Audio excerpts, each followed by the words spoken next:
Hey everyone, it's Lauren at Mill City.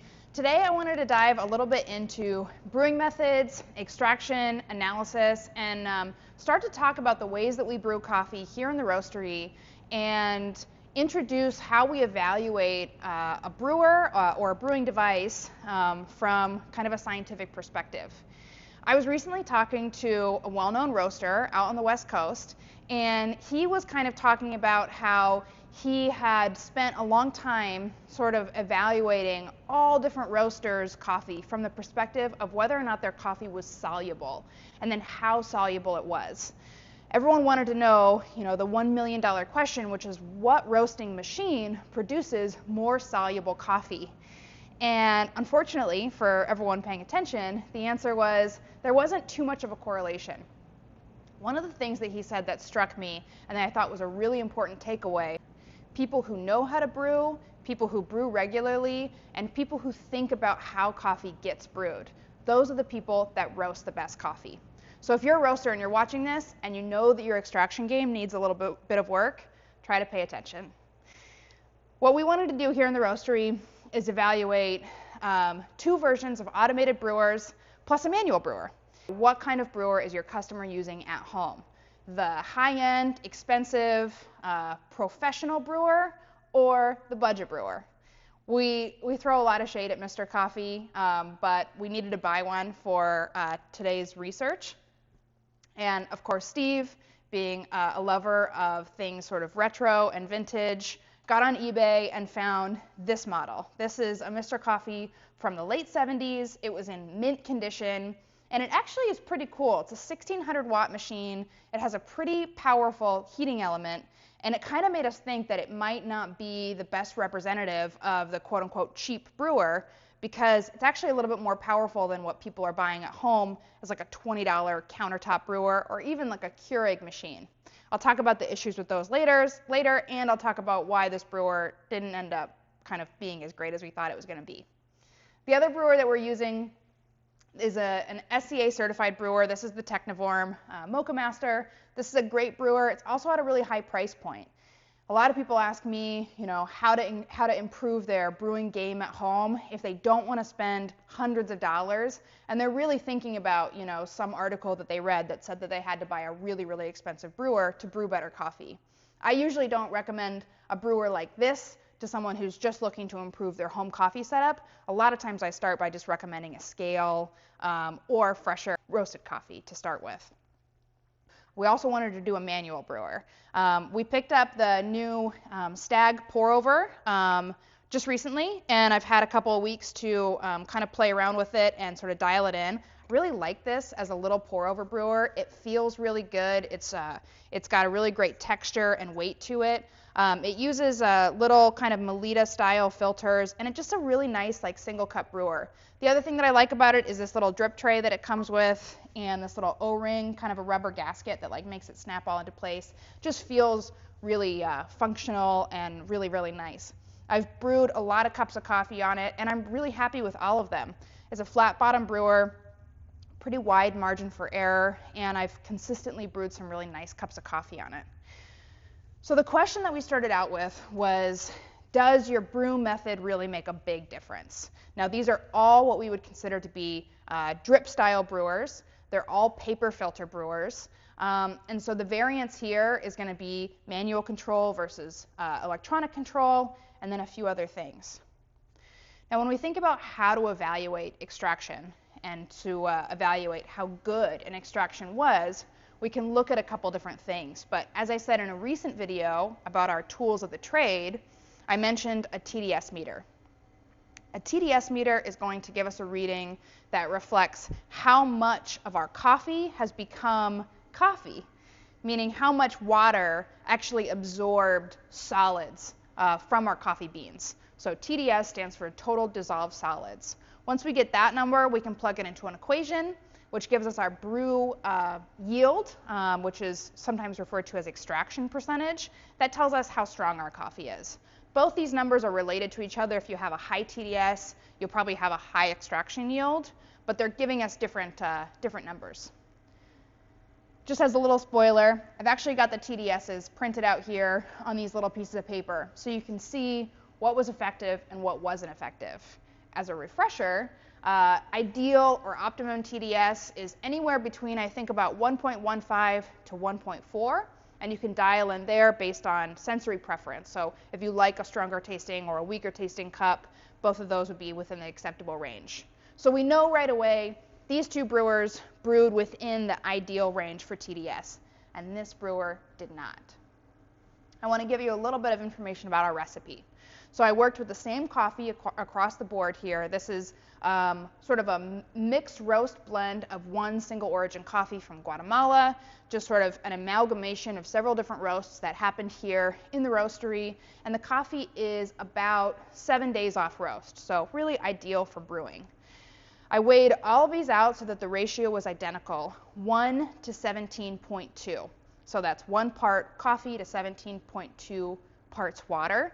And for both of the electronic brewers, I used 1 full liter of water. And then I paid attention to a couple numbers. I paid attention to total brew time and temperature of the coffee while it was brewing. Those are two of the things that we think about when we really evaluate whether a brewer is doing a good job, right? Is it brewing too fast or too slow? And is the water that's coming out of it and through the coffee at the correct range for brewing coffee? The SCA recommends between 195 and 205 degrees Fahrenheit. And we found that with the Technivorm, the brewed coffee, sort of the stuff in the carafe, was really hovering at right about 180, which tells me that it was probably starting at the shower head quite a bit warmer and then kind of cooling down as it sort of spread through the coffee and down to the carafe. So I feel like that was right at that ideal temperature. The Mr. coffee was sitting at about 170. 174 was one of the highest readings I took. Now that's a good indication that there's a problem there, that the water that's brewing the coffee, that's pouring over the coffee, might be a little bit too cool. And honestly, that's one of the things that we talk about when we talk about cheap home brewers, is that the heating element isn't strong enough, water's not getting hot enough, and you're not getting enough extraction.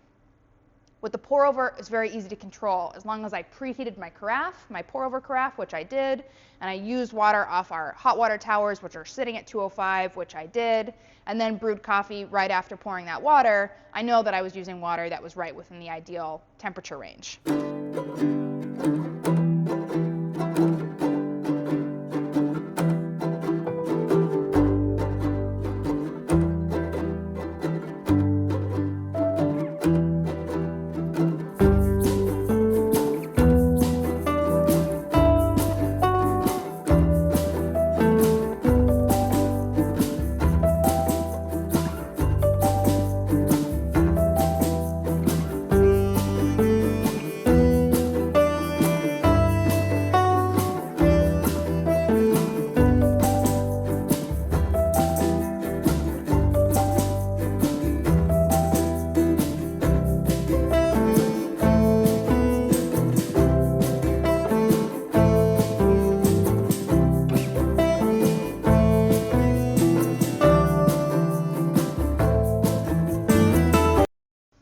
One thing that really became apparent very, very early on after using this Mr. Coffee brewer has to do with the spray head, or the way that the water is dispersed across the coffee grounds.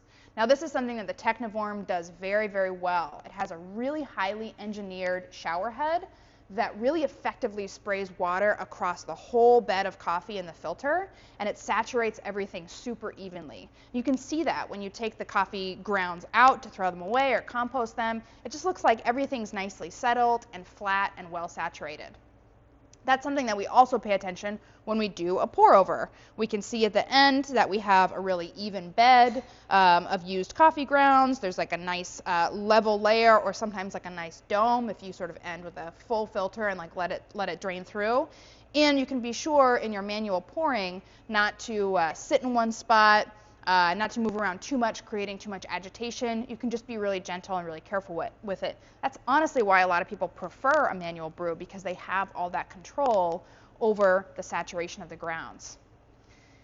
Mr. Coffee over here has kind of a little fire hose that shoots water out at one spot in the coffee grounds. It does very, very little dispersing of that water. And what we found is it resulted, it's going to be hard to see here, but in a brew basket that actually still has dry pockets of coffee grounds that really never got brewed.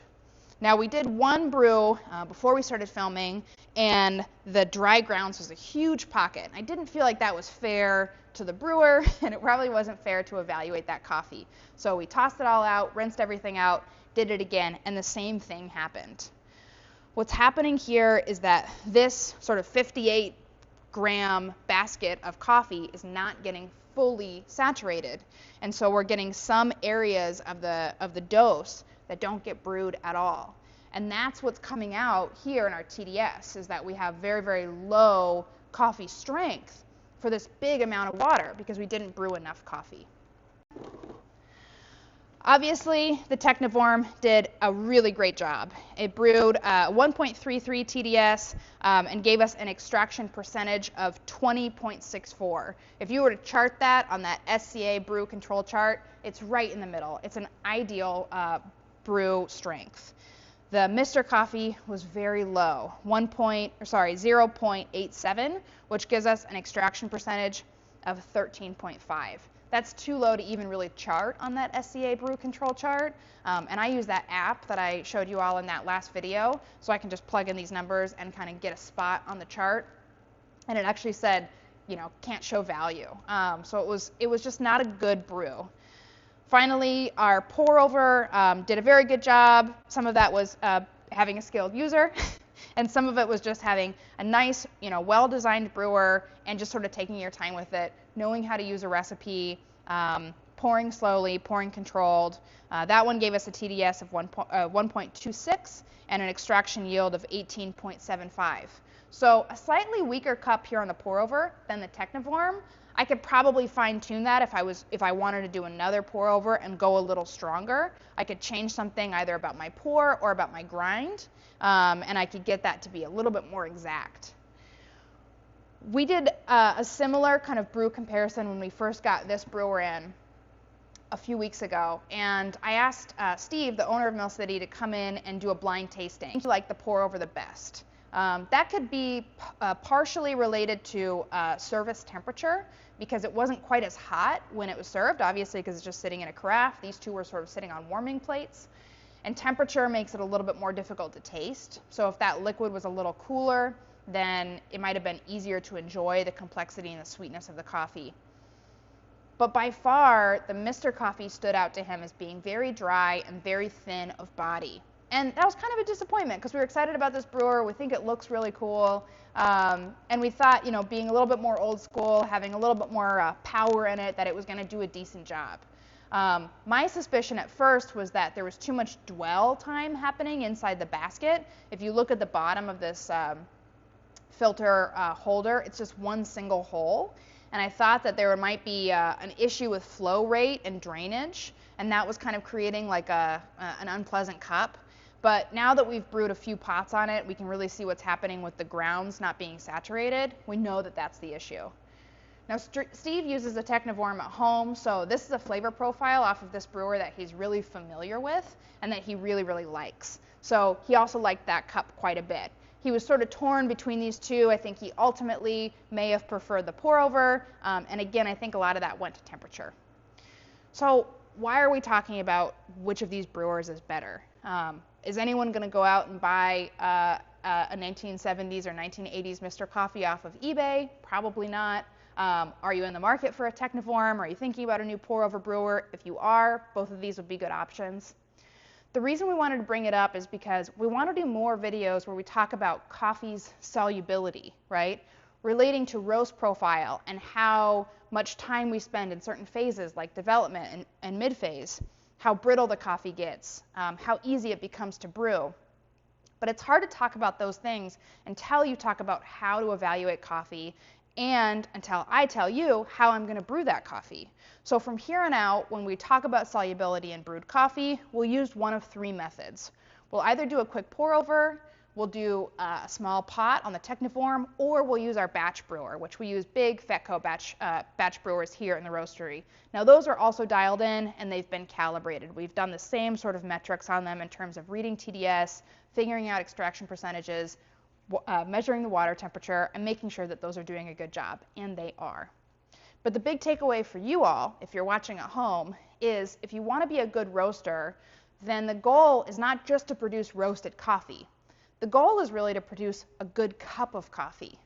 And that is really highly related to how it gets brewed. You have to become an expert in brewing, and you have to become an expert in understanding how these parameters work to highlight your coffee or not.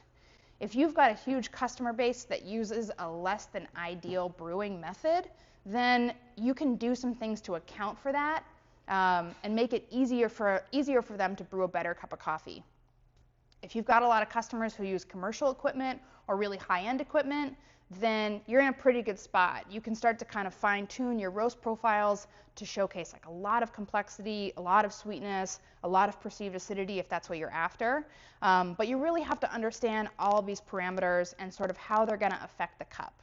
So if you have any questions about brewing and brew methods, feel free to leave them in the comments. But I wanted to lay out some of these sort of foundational rules of brewing and extraction first, so we all have a common language when we're talking about it. Thanks for watching, and we'll see you soon.